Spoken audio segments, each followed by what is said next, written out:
Yes. Hey everyone, we're back and well, sorry. Hey everyone, we're back and I lost my place and I need to write down. Jose's gonna kill me. Hey everyone, we're back and we're talking about E3 because it's in 25 days. That's terrifying. Oh, God. But you know what happened 5 years ago, or 10 years ago, or 15 years ago at E3? Well, we're going to talk about that right now. Because some of us were actually at those E3s. Actually, only one of us was at most of the E3s we're going to talk about. But what we're going to do is we're going to do this thing that Retronauts does. My favorite podcast, I love it. They do a thing every New Year's Eve where they count back 5 years and 10 years and 15 years and talk about gaming of the past that way. But we're only going to talk about Nintendo at E3. Yep. Going back. I think we're going to start back as early as we can reach, which is pre-E3, because the first E3 was in 1995. In 1994, though, there was a little thing, actually a very big thing, called Summer CES. Same thing as CES now, but it's in the summers in Chicago, Illinois.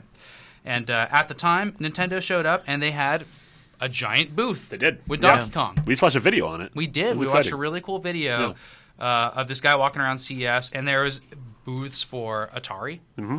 And did a big Jaguar Acclaim. line.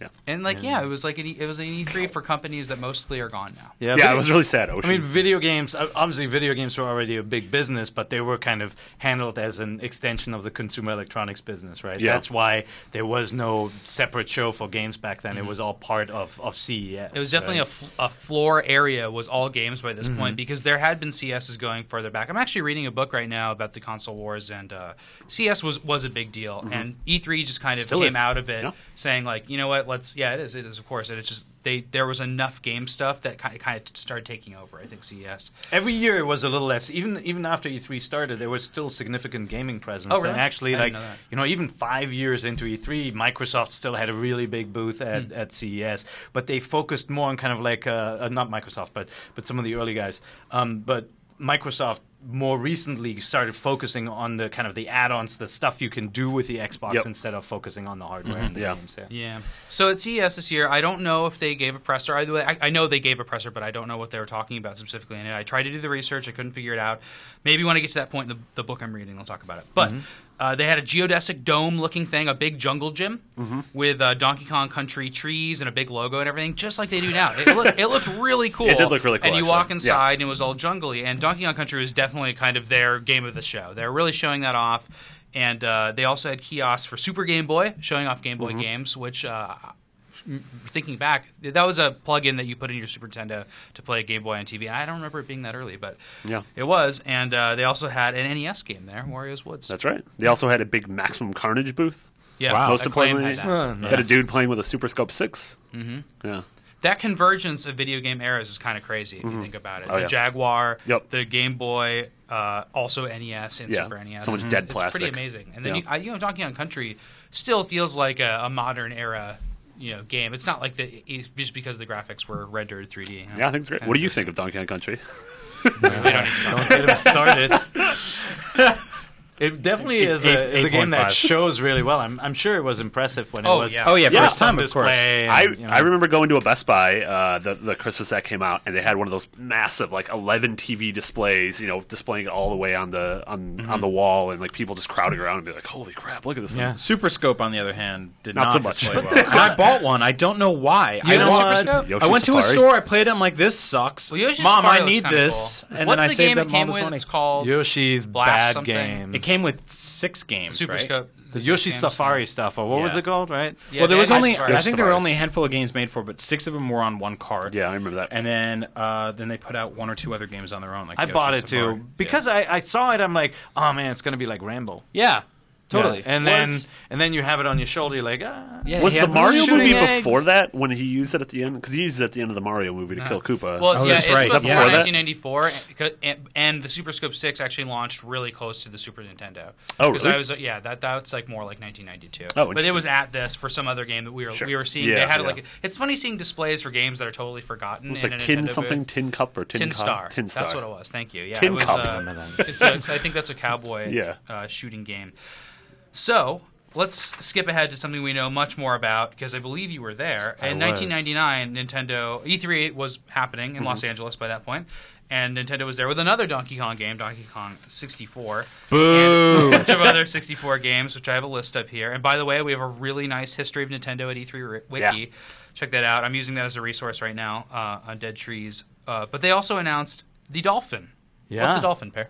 The Dolphin is the GameCube. Yeah, they. No, they didn't know that at the time. Well, no, they announced it as. Forget everything you know. They What's the announced it Dolphin? as the Dolphin. It was supposed to be this amazing new project, and it was going to usher Nintendo into the disc era. So they announced it, as a device being built, and it was just a code name, right? We actually have some bags that still say Dolphin, Oh, on, awesome. like developer bags and stuff. So IBM and Panasonic were the two big partners, right? And Yeah, there's even a slide that we have on this wiki that you can check out of like what the presentation looked like. It looks like a PowerPoint presentation with IBM and Panasonic. Yep. And then a it was Dolphin logo, which looks very It strange. was very dry, like the way it was announced too, and it was very much focused on the technology that Nintendo would not be left behind, like with the N64. Was it Howard They Lincoln didn't that say was that. It giving was this? Howard Lincoln. Yeah, they didn't ever reference that, but they said, "Hey, our partners are more interested in this technology and blah blah blah." That's where we're going. They also said it would play back DVDs. Yep. That's when people actually really got passionate Yeah. about formats of storage units. you Yeah. know? Like nowadays, if you're just like, oh, the PS4 is shipped on a quadruple gig double layer, no one cares. Yeah. Just So give me the that's- game. Nobody yeah. cares. And that was that was Panasonic's Yeah. like ace in the game. It's Yeah. like they would be building the drive and all that, and you would be able to market the Dolphin as a DVD player. And what of course happened is like it never shipped as a DVD player. It shipped as the GameCube, which Yeah. used a completely different disc format because Nintendo didn't want, were worried about privacy, didn't want the standard DVDs. But Per, I don't understand. We have a GameCube that plays DVDs. So that was What? the Panasonic angle. Then, in order to probably make good on their contract with Panasonic, they put out a special unit called the Panasonic Q. Yeah. And it only came out in Japan. And it's this cool, chrome. Silver- It's yeah. chrome, and it's really cool, and it actually has an optical audio out and all that, which, by the way, does not transfer the game sound. You have to use analog for the game sound. But it was kind of like as if somebody had taken a GameCube and then also put a DVD player into Yeah. it. Yeah, it looks when you shared- look at it, it looks very jerry-rigged. It yeah. looks nice, but it does not look like an actual thing. It looks like something. It's awesome, but it had all these features like you could time it to turn off and all that kind of Yeah. stuff you couldn't do with consoles back then, which all had these push Yeah. buttons, Yeah. right? And Yeah. flap. Yeah. Like, So just to wrap up 1999, there were a couple other things there, including a giant Pokemon booth because Pokemon Yeah. was in full swing then, and then which I thought was funny. The Episode 1 Racer had a huge Yeah. booth, and you can watch a video of that booth on our site. It's in the part of the Nintendo booth of who's the kid that played Jake Anakin? Lloyd. Jake Lloyd, like being a total jerk to this TV reporter. He's like because he's just beating him over and over again. He's and just being a racing. kid. It's brutal, man. Yeah, well, but- he's being a kid who was just in a Star Wars movie. He's just like he thinks he is a pod racer. Episode 1 Racer was a big deal, by Yeah, the way. that summer.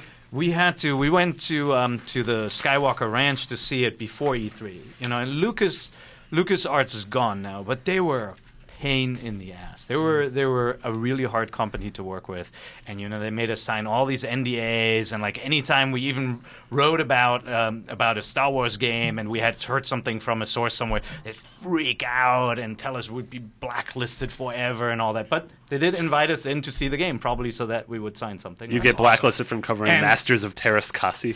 and we had we had all That's we a were Star Wars all fighting game for people that don't. we were all anticipating the game because nobody had seen anything on the movie. Like there was no Oh, so it was footage, co-developed. anything was I shown. didn't So realize that, we yeah. saw the racers in the game before we saw the trailer for That's the new awesome. Star Wars Oh, movie. that's awesome. And we weren't that happy with the game, of course. It was kind of Or the movie. slow and all that. Well, I don't we know, the didn't game was that. fine. It was okay. People of a certain age think it's fine, and then I think it's crap. Yeah. I'm, very I'm, with, sad. I'm with I you, was a Sam. baby. I talked Remember to some this was- people in the office, and they remember really it fondly as remember like it. it's one of the best Yeah, racers of all people time. kept coming over while I was watching that video, like, "Wow, pod racer!" Well, Rogue Whatever. Squadron was already out, so you were expecting something awesome like that. Yeah, and TIE Fighter and stuff. So, just as a side note, too, Nintendo had another conference in August, right after E3, called Space World. Space World 1999, they announced, or they talked a lot about 64DD stuff, which never came out. And I don't want to dwell on that, but that was going on at the time, and there's a really cool list of games that was, coming to the 64. They showed Master Euro Quest. Zelda. Yeah. Machine the Yeah, Giant, Uda Zelda. and Master Ura Quest, Zelda. exactly. So, in 2004, the Game Boy Advance had been out for a little while. The GameCube had no good games out for it. and a new guy we'd never really seen before named Reggie hit the stage at E3 at a press conference and said, "My name is Reggie, and I'm about kicking ass, I'm about taking names, and we're about making games." That's the original quote from that. It was surprising at the time. We went crazy for this when this happened. Nintendo fans went crazy for this. And he was showing off the DS was showing off at this. And then, of course, Shigeru Miyamoto came out to the Conan the Barbarian soundtrack and had a sword and shield, and they showed Twilight Princess. Well, because remember how he ended this? And he's like, and now before we go, I want to bring you to one more world. And he walked away, and everything went dim. Smoke went up. There was smoke went up, and you Sting everyone in the crowd came out. "Oh my god!" because they showed a pan of a field. But you couldn't tell what it was. That was just when And it was then it Link came in front of the around, it was door or in front of the gate. No, it wasn't on even a called. horse riding. It was Twilight Princess, yeah. But it wasn't was called the- Twilight Princess. No. It was just a called little. The Legend We of just Zelda. knew it was realistic. Yeah. Was this the one where they gave out the Zelda preview disc, or was that the next year? The trailer, was that year? I don't remember. I think that was just the full remember trailer the for the next one. I am not Link, but I do know him, and then he's like Yep. I'm glad you said that. We sword didn't- and everything. It's really funny It was 'cause- very cute Sure, because yeah. they were so. I mean, before that, Nintendo's always been so buttoned up and proper. And Yeah. then Yeah. Reggie does this whole I'm kicking ass thing. Yeah. And then Miyamoto is there with a sword and So shield. it's really He funny was- because that Reggie moment and that Miyamoto moment are so iconic to me. Yeah. But when I looked at the wiki, I looked at the list of games that were playable there and shown there, and it was awful.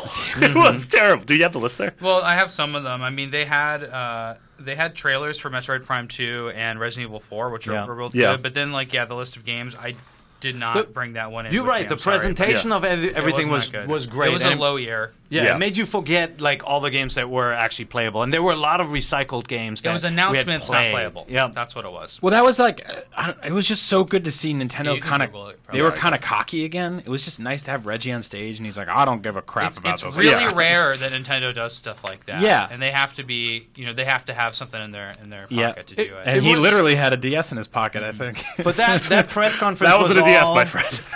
that press conference was all about we listened to everything fans said in the prior year. Let's do something that makes them really happy. Yeah, right. totally. No Wind Waker surprise, which at the time was negative. Right, the change in art style. They gave people the art style they wanted, and it was just everybody was really excited walking out of that. Press You know what else conference. happened at this press conference? The name The Revolution. Was That's announced right. right. They Was first announced started for the talking. first time. So, Codename. But so- that's it. Which was a good name. So they showed that Twilight Princess demo, and they showed Minish Cap.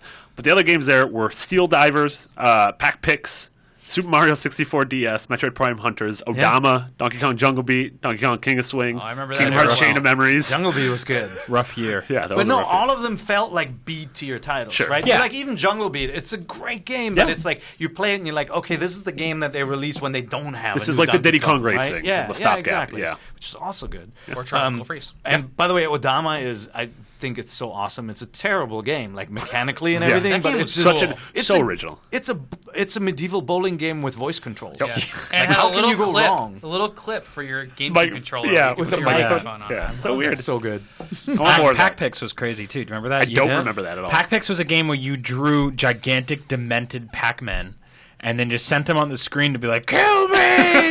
and they would bounce. Their fat, floppy mouths would bounce against the wall and then eat ghosts and pellets and then die. Yeah, and it's your scribble came to life. Yeah. You had to draw him facing Oh, that's left, pretty cool. and Pac-Man would go left like this. You drew him like this, he'd go up. But they'd always look really horrible and crooked, at least mine. There was a bunch of tech demos that were playable that year, I guess, on the DS. Yeah, it was the first showing of the DS. One of them was this Sonic the Hedgehog game that you would scratch the screen like crazy to make him rev up and In run. his ball mode, yeah. Yeah, and that never actually made it out.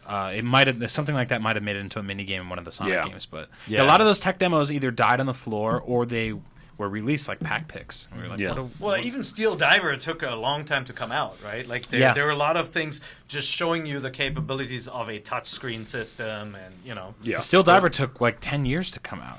not really, but That was, yeah, that was a different game, right? Yeah, on 3DS. It was a sequel. No, there wasn't a It Steel never Diver it never originally. came out Yeah. on DS. Oh, really? Yeah. Yeah. No, Oh, I yeah, didn't it know wasn't. It was just a demo of the Yeah. sub going up and down. Interesting. And all. So I love these 5-year jumps because that was the very beginning of the DS's existence, and this is right, kind of at the end of it, because between 2008, E3 2008, E3 2009, we're talking about 2009, the DSi was announced, which wasn't that big of a deal, but going into E3, they didn't have like really any consoles to announce or any new hardware. So instead, they showed in their press conference, they announced new Super Mario Bros. Wii, Super Mario Galaxy 2, The Legend of Zelda Spirit Tracks, and Metroid the Other M.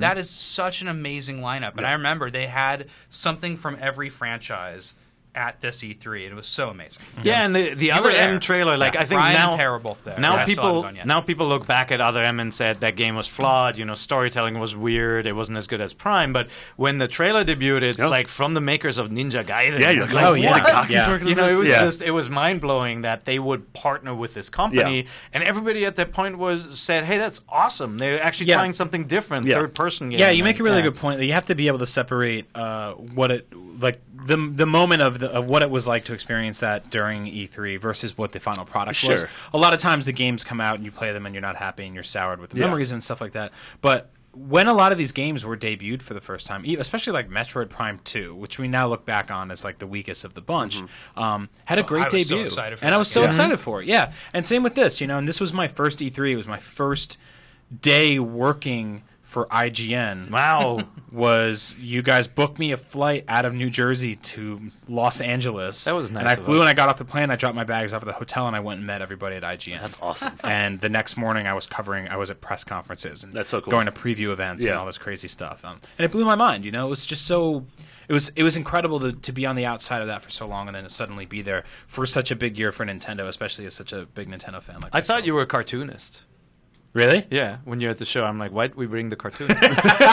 What's he gonna do here? I was a cartoon. Didn't you come on to do like comedy stuff at the time? Yeah, right. I'm still doing it, Pear. That's comedy. When are you going to be funny? God damn it! Right. So that was also crazy that they had 2 Mario games. Yep. Like 2 console Mario games. So and that they was actually basically had 2 Zelda games too. I'm about to get to. But that was kind of like the answers, like, oh man, it'd be so awesome if they did a 2D Mario game. They're like, here it is, and then like, oh that's great, but what about here it is? It's like, okay. I'll shut up. And Galaxy 2, people, it already looked amazing by the time they'd shown it. Yeah. You know, they had a lot to show. And they showed Yoshi. So then, right after the expo floor, you know, opened up and everything, they held like a little press meeting, and during it, there was like a poster. I think Miyamoto showed some kind of card or poster or something with a realistic Link and this woman in front of him. And they didn't give a name or anything, but this was the first inkling of Skyward Sword's existence. And a lot of people figured it out, looking at the artwork, saying she looks like a sword, like her shape looked like it. And Miyamoto he distinctly doesn't have a sword in his hand. No, and he gave the hint saying, you know, like you can see what the game is about by looking at the picture, right? And so everybody said, okay, the sword is probably going to be a big deal. Okay, it's for the Wii. That means it's going to be sword control. He was wrong. Right? That's not what the game was. Yeah. It's going to be 50 hours and it's going to be overrated. But in the end, you Brian's saw, going to stop you playing saw after what it 40. was. You saw what it was about. And also Scribblenauts was at the So show. that's what's really cool about this E3 is that a DS game from a third party won our game of the show. It won ours. I was working for GameSpy, which was an old IGN property. So GameSpy and IGN both gave. And we went and we played the Call of Duty Modern Warfare or whatever, and all these other, like Batman was one of the big ones that year. Yeah. And Whoa, Warner really? Brothers booths was just Batman and Scribblenauts. And Scribblenauts was on a kiosk that was the size of... on the back, too. Yeah, it was hidden in the back. It was by like a hot dog stand in a bathroom. And everyone was like the last day of E3 is notoriously, everyone says, this is what you need to go see. So all your coworkers who were lucky enough to run around on the show floor, everyone's frantic all week. They go check out Scribblenauts. Is this game? Any word you write, it appears in the game. And we're like, no way. And we go and we check it out, and we're like, it totally does. Yeah. And that's the case example of, like, you know, when the game finally came out, it was very hard to play because you couldn't move the character and write words at the same time. You had to drag the screen and blah, blah, blah, blah. But the concept, just this vertical slice, as we call them in the industry, of walking up to this kiosk and being like, sheep, explosion Yeah. and blowing up a sheep was fascinating. And that's sort of the secret of E3 is that Game of Show is usually the best demo of the Yeah, show. And totally. So if you're able to make the best demo of the show, that's sometimes the best concept too. Yeah, Right? Like absolutely. And there've been plenty of occasions where you see a game and you say that's amazing, and then the game turns out to be amazing. It's like the GTAs and the Last of Us and all that Uncharted, where you can tell in the beginning that it's great and it turns out great. There's sometimes games like Alien, like the last Alien, where we saw a demo. I was in that demo. I'm like, this is gonna be cool. Right? Like, this hot trash. feels like Aliens. We weren't allowed to play it, but they showed us this cool demo and felt like the movie. And then in the end, the game comes out and we're like, what? This is not the same. Sure. Yeah. Scribblenauts was in between those. Yeah, where, yeah. The concept was amazing, I thought. And, like, it's still so unique that somebody actually came up with that idea and had the balls to say, Yep. oh, yeah, Yeah. just write anything. We're like, Cthulhu. Yeah. And And then all of a it's like, sudden oh there's my god, it's in there. Yeah. And like they'd stand behind you, they're like, oh, he put an adjective. We should think about Yeah, right. adjectives. Yeah. Like, Yeah. And no, you're right. I mean, Scribblenauts wasn't bad. It was it's like a good. 7, but people read IGN and they're like, oh, well, they gave their game of the year to a 7. Well, no, we didn't. We gave our game of the show to a 7. We gave our game of the show to the best game that Yeah. We played. that we We played And it at was the also, show. the best. and it was Yeah. also as cool as New Mario Wii and Mario Galaxy 2. It was awesome to see something that was like, this is new, Totally new. Like this is completely new. This is not an upgrade of a DS game or a sequel to a really rad Wii game. This is something completely different. It also Yeah. kind of caps a generation of games that were on 3DS or on DS that would have probably done even much better on iPhone. Yep. Yeah. It was like That's a this really is good a point. essential portable game. Yeah. And those are getting fewer and fewer. Yeah. So we're gonna have to wrap this up because 5 years after 2009 is in 25 days from now. And Oh, we have to God. prepare for E3 2014. Maybe the vitality sensor will come back. Yeah, and actually, I think that's going to be our question of the week. Our question of the week, unless you guys have already asked this before, which I'm not sure, I have a second backup question, is seriously, what's Nintendo's hardware announcement at E3 this year? Did we ask that one yet? I don't think we asked that one. No, I don't think not so. technically. I just We- want to hear what people's crazy ideas are. That's Yeah. what I want to hear. I want to have a big backstock because then I can find that person when they're absolutely right and be like, dude, you're right. It was a giant drivable Mario Kart. There've been a lot of hints as to like new hardware concepts. that already exists, though. The question is if those hints will come true in time for E3, right? Like the whole a special unit for China, talk about Android powered link ups and all that are out there. So it's going to be interesting. I think it's going to be called Revisions and- the Yeah. Revolution. Yeah, it's going to be the revolution. One thing I know for sure is that Nintendo's completely insane. And I say this all Yep. the time, and I say it in the nicest way possible. That's why I love them. Yeah. And I love seeing what they do, because it's always like everyone's expecting them to follow this certain path, and they're like, nope, diagonal. And It's they like, just go totally it's like crazy. last year we got to hear about 2 new consoles for the first time, and that was really exciting. But every year for Nintendo, we don't know what's going to happen. You That's never why know. it's exciting. Yeah. Where I pretty much have Microsoft and Sony nailed for this year. Yeah. So we have to wrap this up. But thanks for listening so much. You can download many more podcasts at IGN or on the iTunes or podcast app. We'd really like you to rate this show. I don't know if we make call-outs for that a lot, but I was noticing that there's almost no ratings, and it really helps us to have ratings on iTunes or the podcast app. You can write us at nvc@ign.com to answer our questions. Seriously, what's Nintendo's hardware announcement at E3 this year? Or you can follow us on Twitter and tweet at us at... Pair IGN. Agent Bizzle. Nick Biggity. I can't believe we got Agent Bizzle and Mick Biggity in the room finally at the same time. It's great. Uh-huh. And I'm Samuel_IGN. That is all I have. Thank you so much for listening. And Jose will be back next week for Nintendo Voice Chat. Get the thing. Beyond.